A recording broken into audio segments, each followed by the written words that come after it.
주차장에서의 미끄러짐 사고 대부분 한 번쯤은 경험했을 것 같은데요. 비가 내리거나 눈이 내렸을 때 또는 차량의 오일로 인해 주차장 표면에 미끄러질 경우 예상치 못한 심각한 부상을 입을 수 있습니다. 얼마 전 뉴스에서도 주차장 물기에 넘어진 사고를 소개하며 배상 책임 가능 여부에 대해 갑론을박이 이어졌는데요. 그 논란에 대해 구체적으로 살펴보겠습니다. 주차장 미끄러짐 사고 사례, 어떤 것들이 있을까요?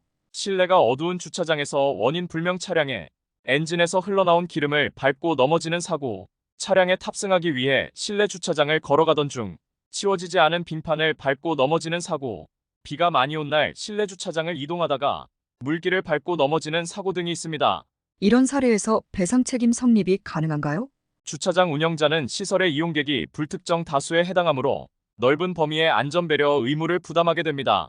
이를 위해 주차장 운영자는 안전배려 조치가 필요하며 일반적으로 안전요원의 배치, 사고를 유발할 수 있는 원인의 사전 제거, 밝은 조명으로 시야 확보 등의 의무를 부담한다고 볼 수 있습니다.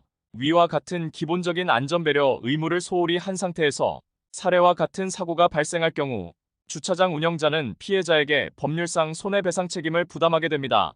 주차장 사고에 적용되는 보험에 대해 설명해 주시죠. 주차장 운영자들은 다수의 이용객을 상대하며 대인대물 사고 등 다수의 사고에 대비하여 주차장 배상책임보험을 가입하고 있습니다.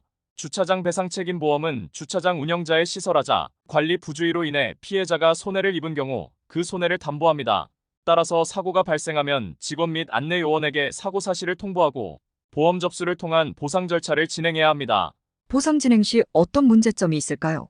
얼마 전 뉴스에 소개된 물기에 의한 낙상 사고를 보고 누리꾼들은 물기 등 이물질을 완벽히 치우는 것은 불가능하므로 보행자가 주의했어야 한다는 주장과 주차장 측이 관리 책임을 다하지 못한 과실이 있다는 의견이 서로 갈리는 모습을 보였습니다.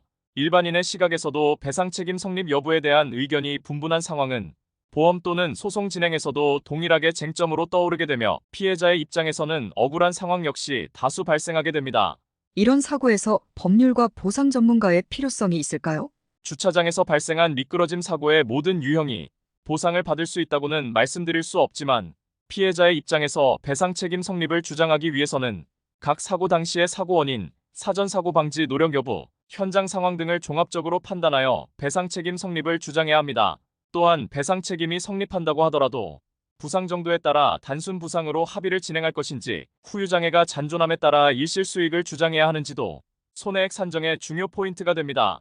단순 부상이라면 원만한 협의를 통해 마무리하는 게 좋겠지만 사고로 인해 중상의 진단을 받게 되었다면 보상 전문가와 상담을 통해 사건을 진행하는 것을 권유드립니다. 보험금 그것이 알고 싶다에서는 보상 전문가 그룹이 피해자의 권리를 최대한 반영할 수 있도록 도와드리고 있습니다. 주차장에서 발생한 미끄러짐 사고 후 중상해를 입고 보험금 청구 과정에서 피해를 입고 계신다면 부담 없이 연락 주시기 바랍니다. 영상 끝까지 시청해 주셔서 감사합니다.